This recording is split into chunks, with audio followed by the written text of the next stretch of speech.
ঐ বাবলু তই ক অষ্ট্ৰেলিয়াৰ ৰাজধানী কি হয়? এই বলদটোৱে চালা মুখে সুধিব পালে প্ৰথমতে। ঐ সোনকালে ক। ছাৰ মই নাজানো। গৰু তই সেইটো প্ৰশ্ন নাজান, তই এফালে ওলাই আহ।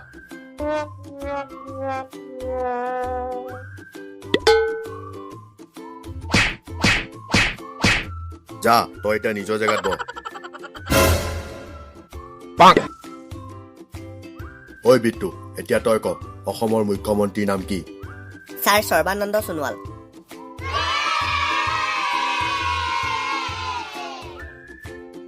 Good Bittu good.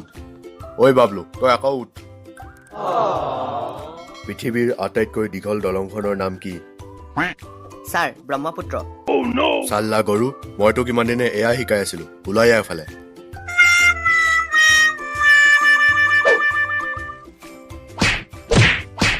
যা এতিয়া। ঐ বিট্টু ভাৰতৰ ৰাজধানী কি হয়? ছাৰ দিল্লী। চব্বছ বিট্টু চব্বছ।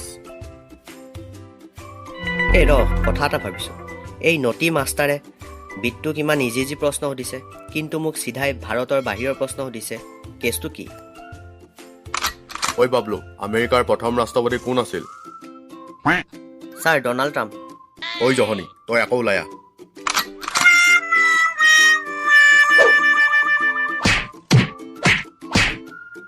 তই ইয়াৰ পৰা ফুট।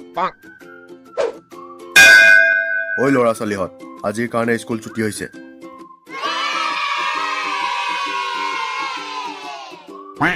ঐ বিট্টু এই ঢকৰা মাষ্টাৰটোৱে আজি মোক বহুত মাৰিলে, গোটেই মুখখন বিষাই আছে। ইয়াকো মই এদিন বদলা লৈহে এৰিম। তই মাষ্টৰক মাৰিব নোৱাৰ, মাষ্টৰে তোকহে বদলা লৈছে। বদলা লৈছে? কিহৰ বদলাই? হাৰামি, তই দুদিনৰ আগত বৰুৱা দোকানীৰ আগত যিজনী ছোৱালীক জোকাইছিলি সেইজনী মাষ্টৰৰ জীয়েক আছিল। হা?